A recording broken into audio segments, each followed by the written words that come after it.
Hello ladies and gents, welcome to another video from Mr. Michael's channel for extraordinary young people. This video is focused once again upon the O-Level English language exam, and this time we're looking at paper number 1, task number 2, which is composition writing, and particularly we are focusing upon narrative writing.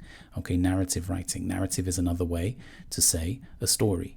Okay, and the topic of this video and the next video, the video is split into two parts, is hooking the reader's attention. Okay, how we can get hold of the reader's attention at the very beginning of a narrative, but the lesson will also focus upon how to write an excellent narrative. Okay, cool. Shall we move on? Let's do that. Now, your starter activity is as follows. There are 3 words on the screen there that you need to write down in your notes, and you also need to write down a synonym for each of them. The best idea would be to do it from your mind. If you can do it from your mind, that would be excellent, exceptional, and marvelous. If you can't do it, and I mean really can't do it, don't give up easily, okay, then you can go and look those words up in a dictionary or online, because we're going to need those words a little bit later. Okay, off you go. Pause the video now and do that, please. Have you done that? I hope so. Okay, let me go through the words very quickly. The word evade means to avoid. Okay, to stay away from someone, to evade punishment, for example, or to evade tax in some contexts, to try to avoid something or to stay away from it. The second word is startled. Lots of my students in the past said that startled means scared. No, it doesn't. It doesn't mean scared. Scared is, oh my goodness, that's really scary. Startled means to be caught by surprise or to be caught in an unexpected situation. So maybe your little baby brother says, boo. And you say, oh, what are you doing? You're not scared as such, but you're startled. You're caught off guard.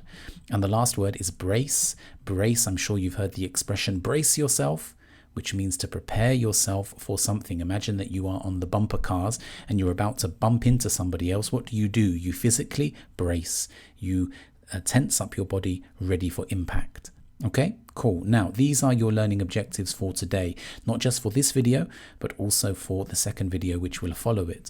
The first thing that we're going to do is we're going to review the structure of paper 1, task 2, okay, of the O-Level English language exam.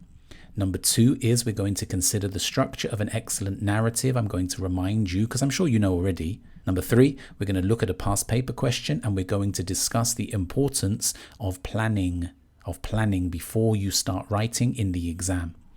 Number 4, we're going to explore some ways to begin our narrative in an exciting manner. And then number 5, you are going to do some writing of your own. So to get started, here are some questions for you in the composition writing part, which is task 2 of paper number 1. There are 3 options or 3 types of composition writing that you can choose from. Okay, one of them is a narrative, because that's what this video is about. Lol. What are the other 2?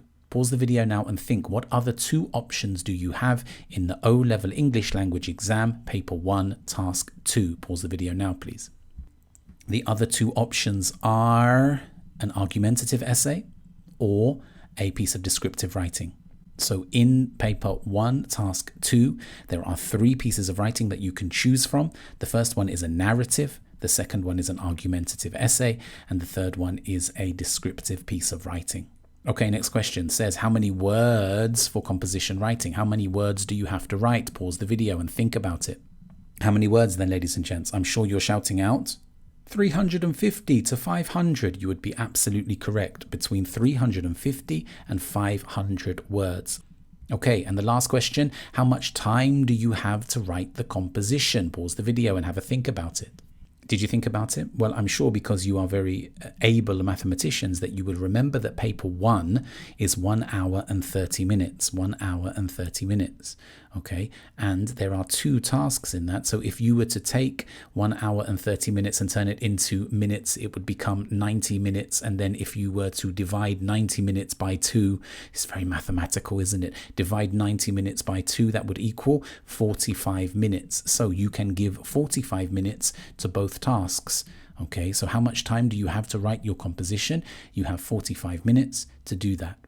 Now, I'm sure that you've seen something like this before. This is called the narrative writing mountain. And as you can see, it starts low down and then it builds up to a height and then it falls back down again to the starting point. There are 4 key elements, 4 key aspects to a narrative. There are 4 main elements to a narrative. I would like you to think about it and see if you can write down in your notes what those 4 elements might be. Pause the video now and do it, please. Okay, let's have a look. Let me explain to you. The first thing is the setting or the introduction. We're going to call it setting and introduction, the start of the story. Where is your story set? Who are the main characters? Okay. Then once we've got the setting, the next thing is we have to introduce a conflict. There can be no narrative.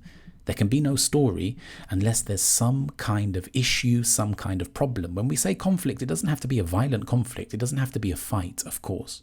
But it does have to be some kind of issue, because you can't write a story which says, I woke up in the morning and everything was fine. The end. Well, it's not very interesting, is it? So there has to be some kind of conflict. There has to be some kind of problem. And then when we get to the peak of the mountain, we call that the climax of the story. That means the peak action, when the conflict comes to a climax, it comes to a peak. So that is the key point in the story. And then once we begin to descend from that point, we move down into something called the resolution, when the conflict is resolved.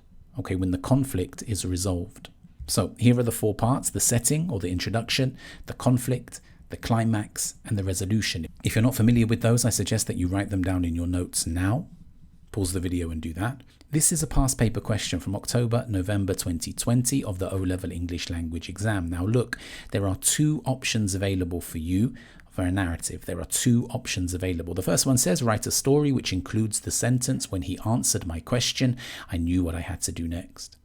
And the second one says, write a story in which running plays an important part. What you have to do before you begin writing is you have to spend some time planning. You have to have at least a skeleton understanding of where your story is going to go. How can you go on a trip if you don't know to which destination you are going? Otherwise, you just go round and around in circles.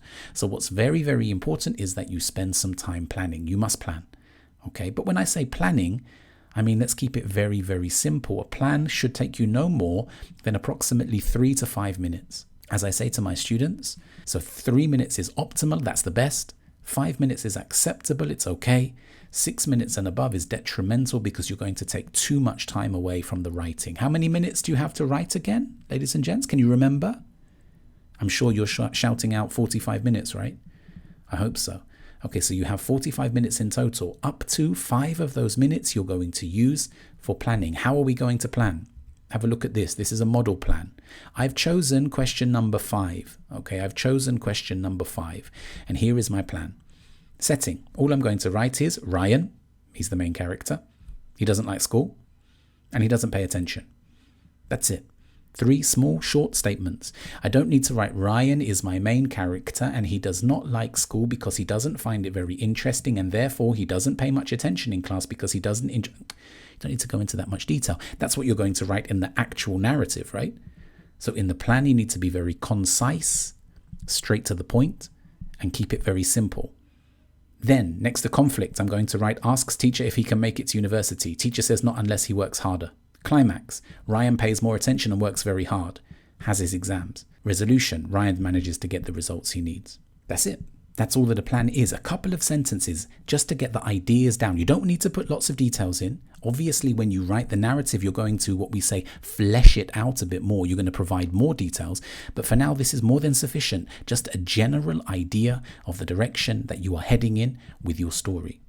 Okay, so let's do that now. Can you choose one of them? And can you spend 3 to 5 minutes, time it on your stopwatch, 3 to 5 minutes planning one of those questions? Okay, do it in this structure: setting, conflict, climax, resolution. You don't need to write all of those down. You can put S, C, C, R if you want on the side of the page. And time yourself. Try and plan a story that connects to these questions within 3 minutes. If you can't do it within 3 minutes, do it within 5 minutes. Okay, have a go. Off you go. Do it now. Pause the video, please. Okay, have you done that? I hope so. That's the end of this lesson. Okay, that's the end of this video. We're now going to move on to the next video. What I want you to remember is it's very, Very important for you to plan before you begin writing. Okay, that's an important point. And thank you for your time. I'll see you in the next video. Take it easy.